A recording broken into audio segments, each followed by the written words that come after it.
ইমাম আহমদ ইবনে হাম্বল বসে গেলেন, আগুন পোহাইতেছে। কিন্তু আশ্চর্যের বিষয়, তিনি লক্ষ্য করে দেখলেন এই যুবকটা উটের খামির তৈরি করে উটিটা চুলার মধ্যে দেয়। প্রত্যেকটা কাজে কাজে যুবকটা আস্তাগফিরুল্লাহ আস্তাগফিরুল্লাহ আস্তাগফিরুল্লাহ। চুলার মধ্যে রুটি দেয়, আস্তাগফিরুল্লাহ। রুটি যখন বল তৈরি করে তখন পরে আস্তাগফিরুল্লাহ। চুলার মধ্যে জাল দেয়, যুবক পরে আস্তাগফিরুল্লাহ। গভীর রাত্রে বেলা যুবক এই আল্লাহর ওলি আহমদ ইবনে হাম্বল চিন্তা করতেছে, যুবক যে আমল করতেছে আমল তো ছোট আমল না, এই আমল তো বিশাল আমল। এই যুবক এই আমল কোন জায়গায় পাইলো? শুধু তাকায় তাকায় তার দিকে দেখতেছে আর আল্লাহর ইমাম ভাবতেছে এত সুন্দর আমল করতেছে, তো এত অবস্থা পরিবর্তন হয়ে যাবে।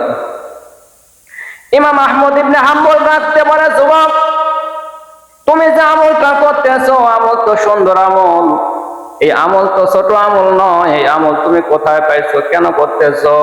যুবক ডাক দিয়া বলে, হুজুর এই আমলটার সম্পর্কে আমি জীবনে শুনেছি, হুজুরদের কাছ থেকে শোনার পরে যখন থেকে আস্তাগফিরুল্লাহর আমল আমি শুরু করে দিয়েছি, এই আমলের ফল আমি পেয়ে গেছি। এই আমলের ফল আমি পেয়ে গেছি। আল্লাহ রাব্বুল আলামিন আমার জবানটাকে দামি জবান বানায় দিয়েছে। এই জবান দিয়া এই মুখ দিয়ে আমি যা দোয়া করি আল্লাহ সেই দোয়া কবুল করে নেয়। এটাকে আরবিতে বলে মুস্তাজাবুদ দাওয়া। আল্লাহ তাকে মুস্তাজাবুদ দাওয়া বানা দিয়েছে। সে মুখ দিয়ে জবান দিয়ে যা আল্লাহ কাছে বলে আল্লাহ তাই কবুল করে নেয়। আল্লাহর ওলি ডাক দিয়ে বলে, যুবক তাই নাকি? বলে হ্যাঁ তাই। আল্লাহ রাব্বুল আলামিনের কাছে আমি আজ পর্যন্ত এই আমল করার পর থেকে যে দোয়া করেছি, আমার আল্লাহ কোনো দোয়া আমার ফেরত দেয় নাই, কিন্তু একটা দোয়া আমার একটু কবুল হইতে সময় লাগতেছে। বলে কি দোয়া? বলে সেই দোয়াটা হলো আমি আল্লাহর কাছে দোয়া করেছি, আল্লাহ এই জামানার যে বড় ইমাম আহমদ ইবনে হাম্বল, এই ইমামকে না দেখানো পর্যন্ত আল্লাহ তুমি আমার কবরে ডাক দিও না। ইমাম আহমদ ইবনে হাম্বল বসার থেকে দাঁড়ায় গেছে, ডাক দিয়ে বলতেছে, যুবক আল্লাহ রাব্বুল আলামিন তোমার এই দোয়াটা এমন ভাবে কবুল করেছে, তোমার যাওয়া লাগে নাই, তোমার কোথাও যাওয়া লাগে নাই। আল্লাহ রাব্বুল আলামিন আহমদ ইবনে হাম্বলকে 5 মাইল হাঁটাইয়া তোমার দোকানের সামনে এনে হাজির করে দিয়েছে। আল্লাহর হাবিব বলেন, রোজা এবং ইফতারি সম্পর্কে, রোজা, ইফতারি, সাহরি। রোজা সম্পর্কে তো আমরা আলোচনা করতেছি, অতীতেও করে আসছি। ইফতারি এবং সাহরি সম্পর্কে আপনারা কি বুঝেন? ইফতারি সম্পর্কে কি বলা হয়েছে আর সাহরি সম্পর্কে কি বলা হয়েছে? ইফতারি সম্পর্কে বলা হয়েছে যে ইফতারি তোমরা তাড়াতাড়ি করো, সূর্য ডুবে যাওয়ার সাথে সাথে দেরি করো না। আর সাহারি সম্পর্কে দেরি করে করো, মানে একেবারে শেষের দিকে গিয়ে সাহারি খাও। তো এখন তাড়াতাড়ি ইফতার করো বললে কি একেবারে আবার 2-1 মিনিট আগেই খাওয়া যাবে নাকি? আবার দেরি করে সাহারি করো বলছে তো নাকি আজানের পরেও কোপ চলবে নাকি? এরকম বিভ্রান্তি কিছু মানুষের ভিতরে কিন্তু আছে। সূর্যাস্তের টাইম নির্ধারণ করবে নির্ভরযোগ্য প্রতিষ্ঠান। সূর্যাস্তের টাইম এটা কিন্তু বিভিন্ন প্রতিষ্ঠান করে থাকে। এখন আমরা যদি ওই গুগল হুজুরের কাছে, ইন্টারনেট হুজুরের কাছে জিজ্ঞাসা করি, তাহলে ও একটা টাইম দেখাবে আমাদেরকে, কিন্তু এই টাইমটা আপনাকে কে দেখালো আপনি কিন্তু তা খুঁজে পাবেন না।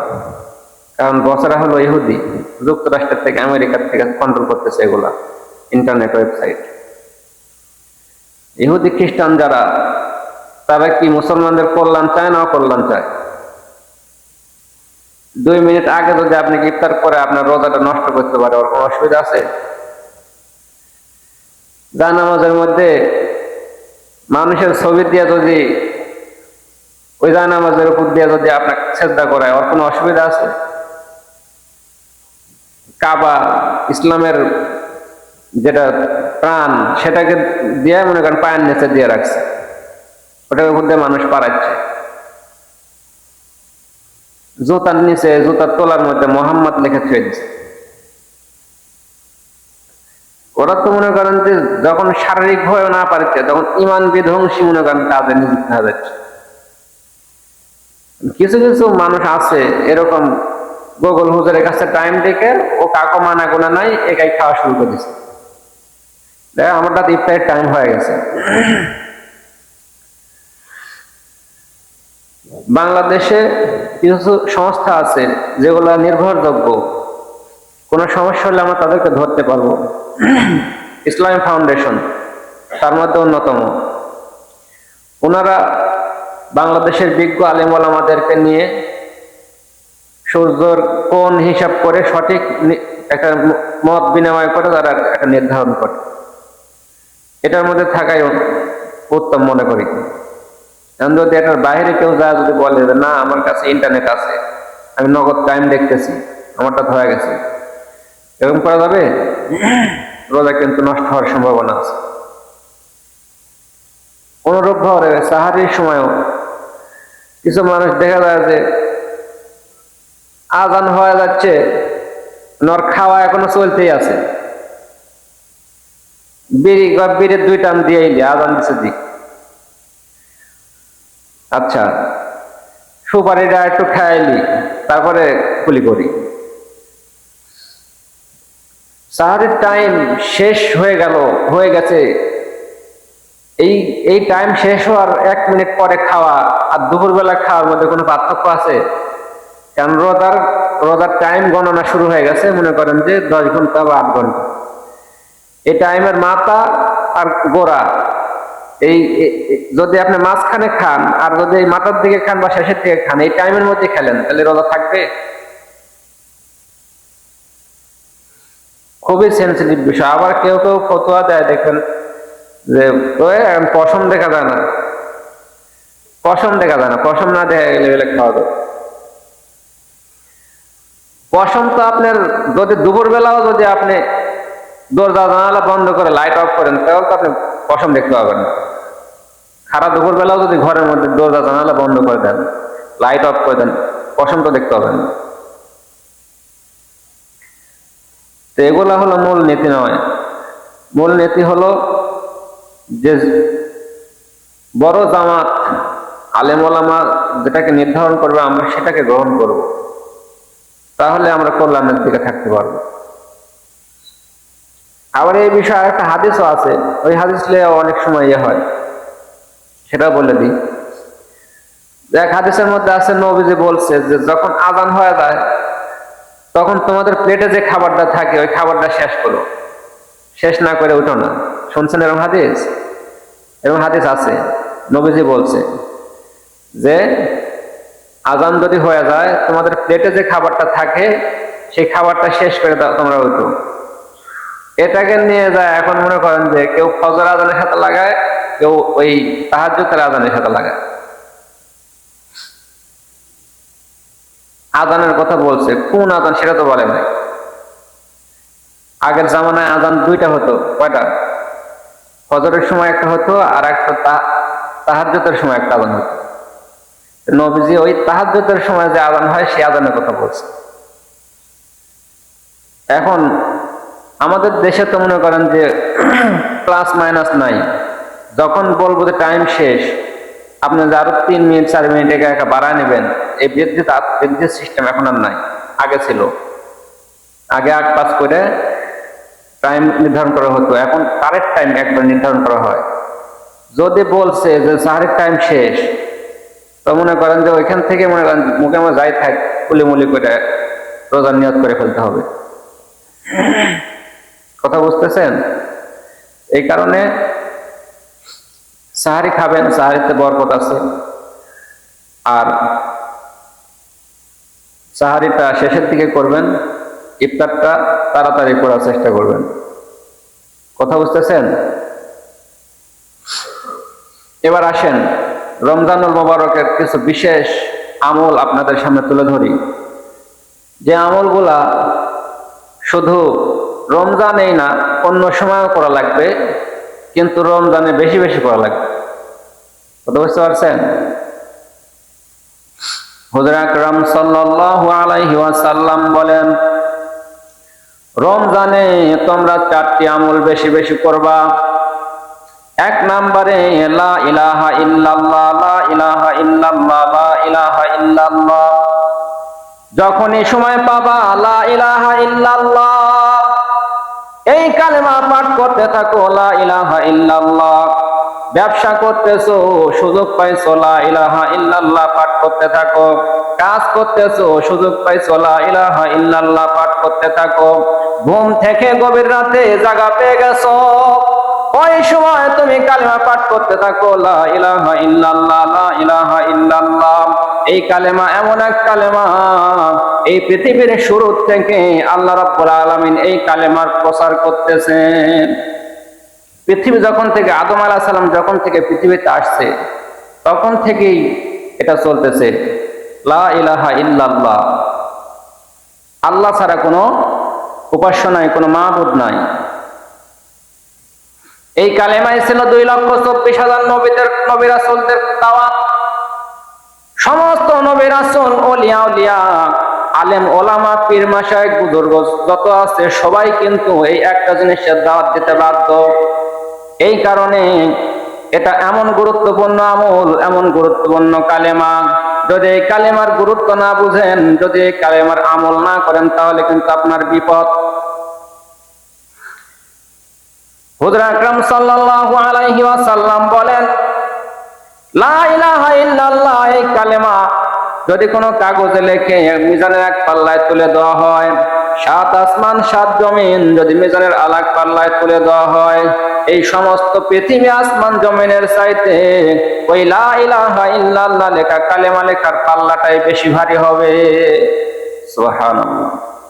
তাহলে লা ইলাহা ইল্লাল্লাহ এই আমলটা কি করতে হবে? বেশি বেশি করে করতে হবে। রমজানুল মুবারকে এই আমলটা বেশি বেশি করতে হবে। যখন সুযোগ পাবেন জপতে থাকেন। যদি জাহেরি ভাবে প্রকাশ্যে করতে পারেন, আওয়াজ করে করতে পারেন করেন, না পারলে অন্তত বাতিনি ভাবে করেন, মনে মনে জিকির করতে থাকেন, লা ইলাহা ইল্লাল্লাহ, লা ইলাহা ইল্লাল্লাহ, লা ইলাহা ইল্লাল্লাহ। 24টা ঘন্টায় এই আমলটা করতে হবে। 2 নম্বরে নবীজি বলেন, 2 নম্বরে আস্তাগফিরুল্লাহর আমল করো। আস্তাগফিরুল্লাহ, আস্তাগফিরুল্লাহর বহু দোয়া হাদিসের মধ্যে এসেছে। এর মধ্যে আস্তাগফিরুল্লাহ, শুধু যদি আপনি আস্তাগফিরুল্লাহ বলেন তাও আপনার আস্তাগফিরুল্লাহ আদায় হয়ে যাবে। আস্তাগফিরুল্লাহ মানে আল্লাহ আমাকে মাফ করো। আস্তাগফিরুল্লাহ, আস্তাগফিরুল্লাহ, আস্তাগফিরুল্লাহ এই আমলটা আপনাকে সব সময় করতে হবে।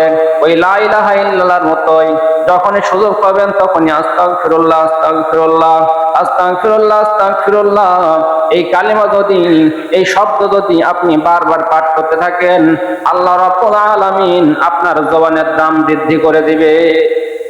আস্তাগফিরুল্লাহর আমল যার যত বেশি চালু আছে, রানিং আছে, তার সম্মান আল্লাহ তত বৃদ্ধি করে দিবেন, তার জবানের দাম আল্লাহ তত বাড়ায় দিবেন। হাম্বলি মাযহাবের একজন ইমাম আহমদ ইবনে হাম্বল, ওনার জীবনের একটা ঘটনা। উনি একটা সফরে গেলেন। সফরে যাওয়ার পরে রাত হয়ে গেছে।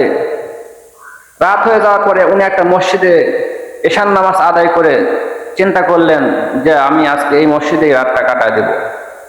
জামানার বিখ্যাত আলেম, সেই সময়কার নামি দামি আলেম, সারা বিশ্বের মানুষ তাকে চিনে।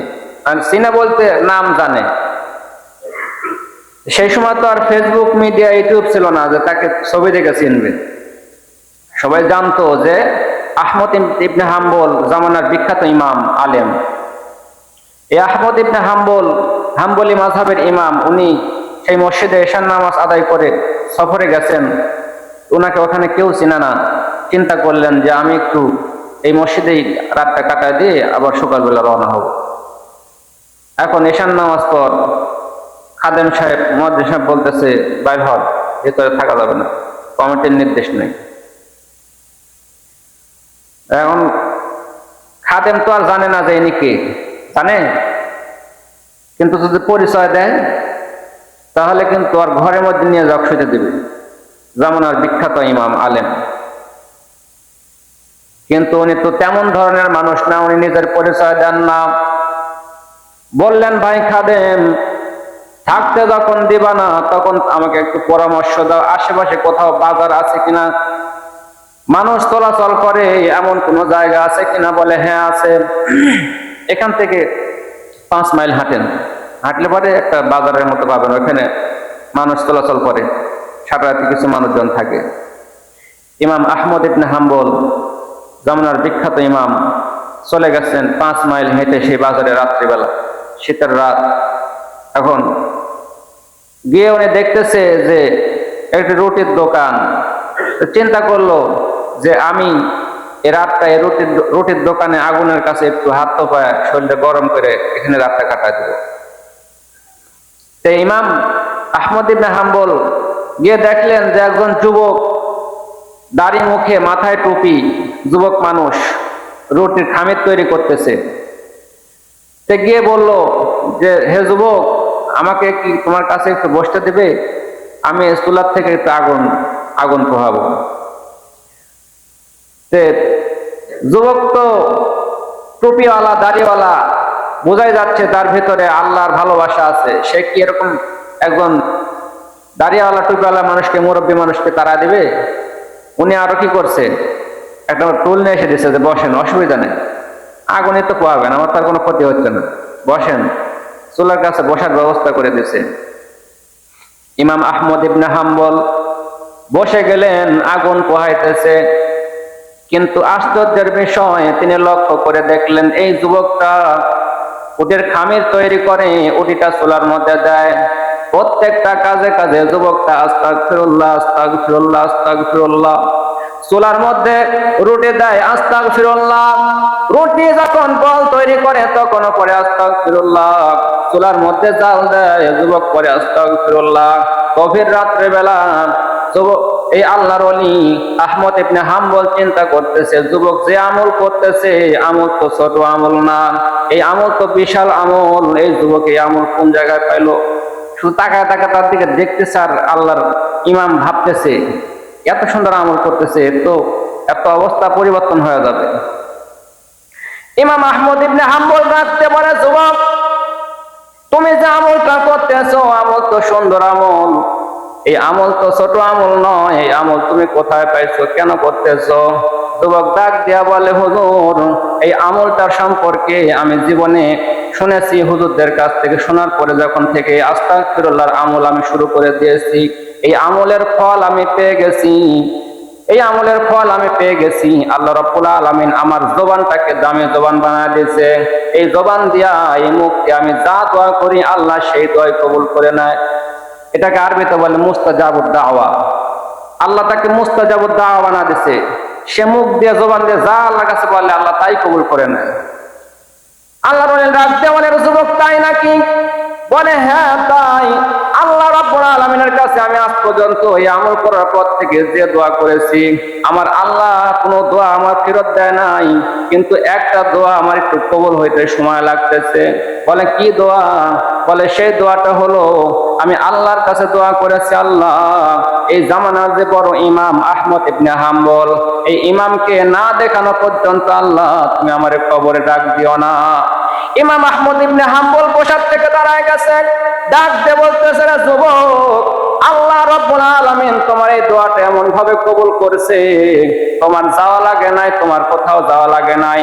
আল্লাহ রাব্বুল আলামিন আহমদ ইবনে হাম্বলকে 5 মাইল হাঁটাইয়া তোমার দোকানের সামনে এনে হাজির করে দিয়েছে। সুবহানাল্লাহ। তোমার এই দোয়াটাও আল্লাহ কবুল করছে, এমন ভাবে কবুল করছে যে আহমদ ইবনে হাম্বলকে দেখার জন্য তোমার যাওয়া লাগে নাই, আহমদ ইবনে হাম্বলকেই আল্লাহ তোমার সামনে এনে হাজির করে দিয়েছে। যুবক উঠে তার পায়ে সালাম করে তার সাথে তাকে বুকে জড়া ধরে কাঁদতেছে যে হুজুর আল্লাহ আমার এই দোয়াটাও কবুল করে নিয়েছে। এই জন্য আস্তাগফিরুল্লাহর আমলটা খুব দামি একটা আমল। এই আমলটা আমরা যদি করতে পারি আল্লাহ আমাদের জবানের দাম বাড়া দিবেন। আমরা দোয়া করি আর বলি আমাদের দোয়া কবুল হয় না কেন? আমাদের জবানের তো দামই নাই। আমরা সকালে এক কথা বলি, বিকালে আর এক কথা বলি, যা খাওয়া যায় তাই খাই, যা না খাওয়া যায় তাও খাই। দোয়া আমাদের কবুল হবে কিভাবে? দোয়া কবুল করতে হলে এই জবানটার দাম বৃদ্ধি করতে হবে, হালাল খাবার খাইতে হবে, সঠিক কথা বলতে হবে, সঠিক পথে চলতে হবে। এবং কিছু গুরুত্বপূর্ণ আমল আছে ছোট ছোট, সেই আমলগুলো করতে হবে। তাহলে 1 নম্বর আমল হলো লা ইলাহা ইল্লাল্লাহ বেশি বেশি পাঠ করা। 2 নম্বর আমল কি? আস্তাগফিরুল্লাহ, আস্তাগফিরুল্লাহ। এটা বড় ছোট বিভিন্ন রকমের আছে। যদি বড়গুলো পড়েন আস্তাগফিরুল্লাহাল্লাযী লা ইলাহা ইল্লা হুয়াল হাইয়ুল কাইয়্যুম ওয়া আতুবু ইলাইহি লা হাওলা ওয়ালা কুওয়াতা ইল্লা বিল্লাহিল আলিয়্যিল আযীম। আরো আছে আস্তাগফিরুল্লাহ রাব্বি মিন কুল্লি যামবি ওয়া আতুবু ইলাইহি। বিভিন্ন ভাবে আস্তাগফিরুল্লাহ দোয়া আছে, কিন্তু শুধু যদি আপনি আস্তাগফিরুল্লাহ আস্তাগফিরুল্লাহ এইভাবে বলেন তাহলে আল্লাহ বড় খুশি হয়ে যায়। কারণ আল্লাহ রাব্বুল আলামিন মাফ করার জন্য ভালোবাসে।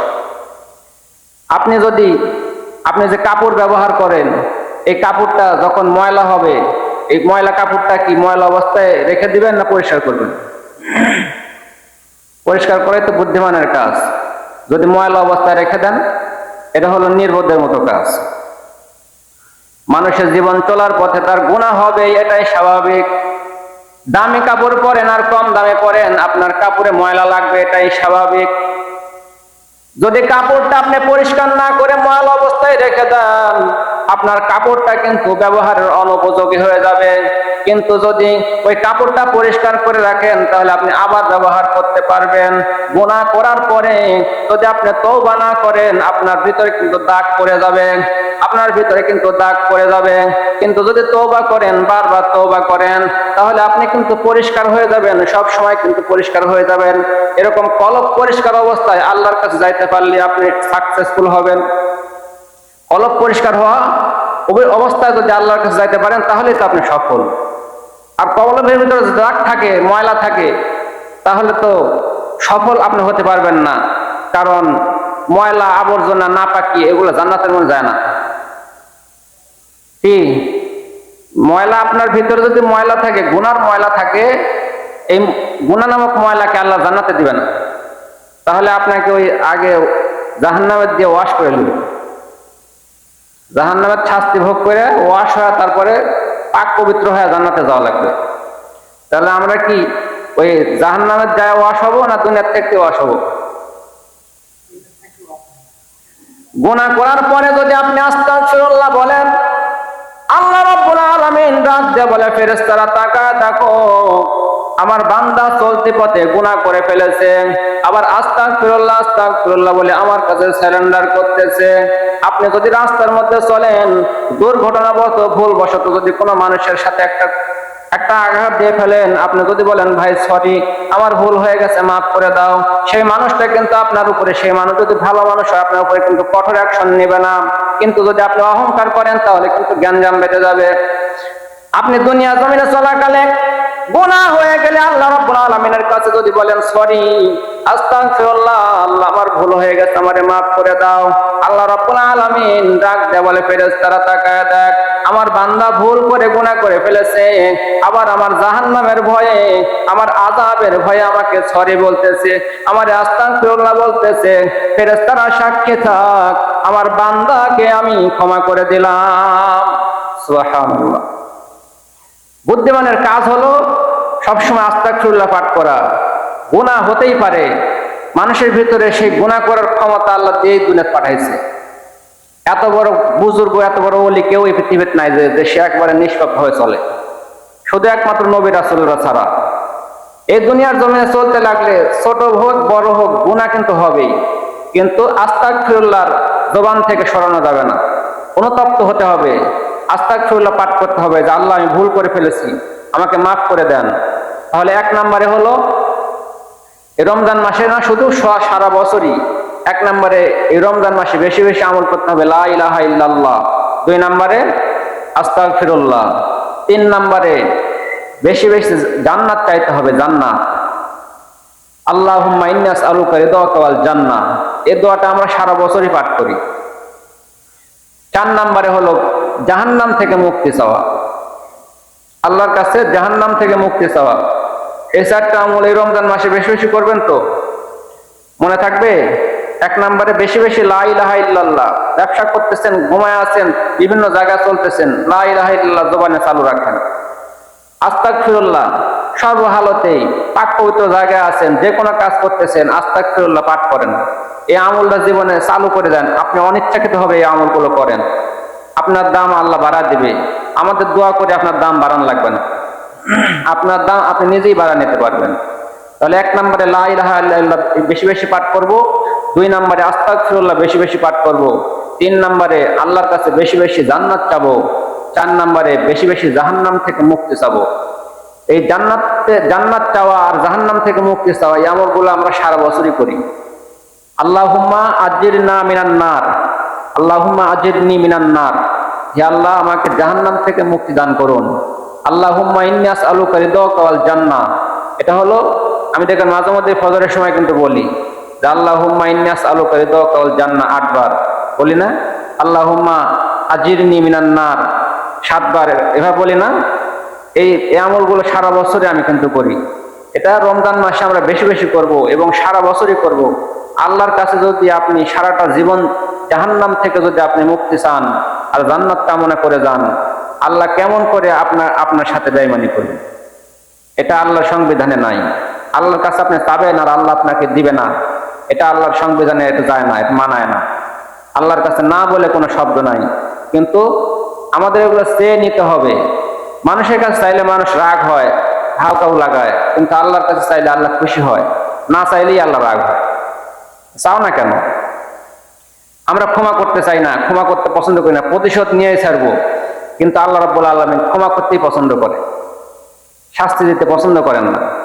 আমার নবীজিও তাই ছিলেন। আমরা তার উম্মত হিসেবে আমাদের এরকমই হওয়া উচিত। হয়তো বা একটু কষ্ট হবে ক্ষমা করতে, কিন্তু ক্ষমাটা যদি আপনি করতে পারেন তাহলে আপনি আল্লাহর গুণে গুণান্বিত হলেন, নবীর গুণে গুণান্বিত হলেন, এবং যারা সঠিক পথের ঈমানদার তাদের গুণে গুণান্বিত হলেন। আল্লাহ রাব্বুল আলামিন আমাদেরকে এতক্ষণ যা শুনলাম, আমি সহ আমাদের সকলকে আমল করার তৌফিক দিন, বলেন আমিন।